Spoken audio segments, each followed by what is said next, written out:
Good morning everyone और राम राम सभी को। मेरा डे स्टार्ट होता है मेरी नीम की पत्ती से। यू नो दैट उठती हूँ पहले नीम की पत्ती खाती हूँ। मौसम तो बहुत अच्छा था, कल का बहुत मस्त था सुबह सुबह, लेकिन इस टाइम डेली हो रहा है, आज भी अच्छा है वैसे देखा जाए तो फिर मैं नीम की पत्ती खाओ, देखो बस खा के उसके बाद लग जाओ अपने काम।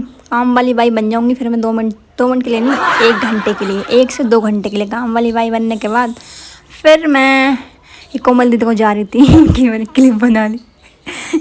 ये ऑफिस जा रही हैं, उसके बाद मैंने सोचा पहले कुछ खा लूँ यार, काम मेरा हो गया था, घर के काम झाड़ू पोछा वगैरह मैंने कर दिया था। फिर मैंने ये बताओ क्या है, अच्छा पता, ये नाशपाती नहीं है, अगर ये समझ रहे हो नाशपाती है ना, ये नाशपाती नहीं है। ये आई थिंक मतलब जल्दी मिलता भी नहीं है हर जगह, गांव में तो नहीं मिलता, आपके यहाँ पता नहीं। पहले तो नाम बताना है इसका, ठीक है, और मिलता है तो बताना। ये एक हमारे यहाँ कार्टून आ जाता है सामने, नेबर्स के बच्चा आइए, पूरे दिन हमारे घर में रहता है और कहेगा बुआ बुआ बुआ, बस बुआ ही बुआ। बुआ कहता है मेरे को, मेरे भैया को चाचा। भैया के तो पीछे पड़ा रहता है, जो भी लाएगा दिखाएगा, देखो ये मैं बंदूक लेके आया। मैंने कहा हाँ दिखा, चला के दिखा।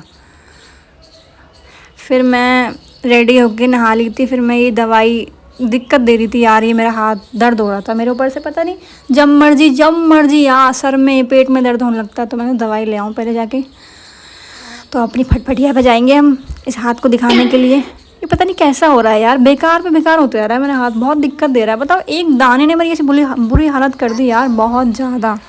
दवाई मैं लेके आ गई हूँ, देखो ये इतनी सारी दवाई दी है, वो भी अब ठूसो। सॉरी, अब खाओ दवाई। खाना खाऊंगी, दवाई खा के मस्त सो जाऊंगी, उसके बाद सोचूंगी कुछ करना है। लेकिन मैं सोने ही जा रही थी, इतने मम्मी मेरी आएंगी। देखो मेरी यार हालत बहुत ख़राब है वैसे, देखो उस टाइम के यार मैं क्या ही बोलूँ, मेरे सर में दर्द पता नहीं बहुत जल्दी होने लगता है, बहुत जल्दी। इन दोनों तो बहुत जल्दी होता है, एक तो मौसम की वजह से पता नहीं क्यों होता है बहुत ज़्यादा। गर्मी मुझे, सर्दी मुझे, दोनों ही ज़्यादा लगता है, पता नहीं क्या ही दिक्कत है, मेरी बॉडी अच्छी नहीं है। मम्मी मैं सोने जाती तो मम्मी आई है, बस कही लो ये खा लो और दुकान में बैठ जाओ जाके। ये बता क्या है ये ये खोया, इसमें चीनी मिला के मुझे दे दी, कही लो खा लो। मम्मी मुझे लालच दे रही थी कि दुकान में बैठ जाओ, कि तुम थोड़ा फ़ोन में अपना काम कर लो, फिर बाद में सो जाना। मम्मी को छत पे कुछ काम था कि शॉप में भी कोई ना कोई इस टाइम है ही नहीं, भैया भी सो रहे थे। मम्मी ने कहा मुझे ही बिठाया, फिर मैं अपने 3 फ़ोन लेके एडिटिंग करनी शुरू कर दी। एक में अपनी वीडियो चला देती हूँ, एक में फ़ोटो एडिट होती रहती है। मस्त बैठे, दुकान में कोई आता ही नहीं दोपहर में, ज़्यादा शक्कर में बैठ जाती हूँ मैं, अदरवाइज़ से कोई दिक्कत ही नहीं है। फिर मैं सो जाती हूँ।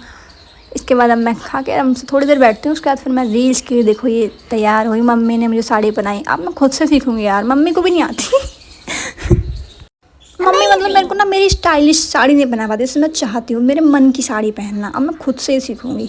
बिंदी लगेगी, यहाँ पे लिपस्टिक लगेगी, देन बताना मैं कैसी लग रही हूँ। वैसे अच्छी लगती हूँ ना, ऐसे बताओ अच्छी लग रही है ना, बता दो यार, बता दो। इतनी गर्मी, रेडी भी हुई, एक तो मुझे मेकअप करना नहीं आता, सही नहीं आता, आई थिंक धुल जाता शायद। रील्स 1-2 शूट करी, तो मुझे लग रहा है बालों को कुछ उपाय करना पड़ेगा मुझे। फिर मैंने इनको बांध लिए थे, बहुत गर्मी थी, कूलर के आगे बैठ जाती हूँ तुरंत। देख रहे हो टाइम, देखो इसमें कितना बड़ा है। इतने हुए तो मैं शूट ही कर रही थी 4 बजे से उठ के, बना रील्स में बहुत टाइम लग गया यार कल, बहुत ज़्यादा। एक तो साड़ी पहनी थी ना, तो मतलब ना मुझसे बन रही थी ना, मतलब मुझ पर ना ये मैं कंफर्टेबल नहीं थी, मतलब पहले बहुत ये हैवी भी थी थोड़ी सी, तो मतलब मुझ पर ना संभल नहीं रही थी ये। उसके बाद फ़ोटो शूट कर रहे थे भैया मेरे ये। उसके बाद मैं इतना थक गई मैं, और फिर मुझे याद आया मैं लाइव भी नहीं आई, मेरा पूरा टाइम लाइव में रील्स में निकल ही आ रहा है यार। फिर ये देखो मेरा सामान, देखो मैं रेडी, एक इंसान होता है और पूरी छत, ये है ना पूरे 2 रूम है मेरे छत पे, एक हॉल है एक रूम है, दोनों को फैला देती हूँ मैं। कभी इस बेड पे वो पड़ा हुआ, इस बेड पे सारा सामान, इतना सारा सामान बिखरता है। और पेट में दर्द होने लग गया, पेट में, और भूख भी लग रही, एनर्जी बिल्कुल भी नहीं यार, भूख लग रही थी मेरे को बहुत ज़्यादा। यार रील्स बनाने में बहुत हवा खिसक जाती है, मतलब यार सेलिब्रिटी लोग भी यार हीरो हीरोइन से बहुत दिक्कत करते हैं, मुझे समझ गई मैं। उन लोगों को बेचारों को उनकी मूवीज़ भी लाइक करनी चाहिए हमको। मतलब काम मेहनत तो करनी पड़ती है यार, इतना मैं समझ गई हूँ, बिना कुछ करे कुछ नहीं मिलता। मेरी एक्चुअली पता है, जब तबीयत ख़राब होती है, जब मेरे से नहीं होता काम, स्पेशली इन दिनों मेरी बहुत 2 महीने होने जा, मतलब एक 1.5 महीना होने जा रहा है मेरे को, ठीक ही नहीं होकर जा रही, कुछ ना कुछ लगा ही रहता है मेरे को प्रॉब्लम। मतलब 1 घंटे से रहती हूँ, फिर 2 घंटे फिर बीमार, फिर 1 घंटे से रहती हूँ, तो मेरा आधा डे तो मेरा लेटने में चला जाता है। वरना काम तो मेरा बहुत सारा हो जाए। मुझे असाइनमेंट बनाने बहुत से काम करने हैं, बट मेरा नहीं हो पा रहा। ये देखो, मैं शायद ये रील्स है मेरी। ज़्यादा काम मेरा हो ही नहीं पा रहा है बिल्कुल भी, बहुत काम है। लेकिन अब भाई बस मैं अब सामान समेटना है, वरना कोमल दीदी आएंगी और मुझे कहेंगी ये मेरे कमरे में सामान फैला फैला के क्यों रखती है मम्मी, मम्मी से लड़ेंगी जाके। और मुझे कहेंगी तेरे को कहा ना कितनी बार, ये सामान रख, उठा कर अपना सामान रख, मेरे कमरे में फैलाने की ज़रूरत नहीं। तो बस मैं, भैया ऑफिस जा रहे थे, मैं बाहर आके बैठ गई। चिल्लड़ पार्टी, मेरे यहाँ शॉप है ना, तो बच्चे बैठ जाते हैं आके। घर की शॉप है ना, मतलब हमारा 1-2 गेट है, तो ये बैठे हुए, मैंने कहा इनसे ही बात कर लूँ अपने फ़ोन में। सो गाइज़, ये है मेरा घटिया सा ब्लॉग, तो इसको लाइक कर दो और इसको कमेंट भी करो। टाटा बाय बाय, लव यू।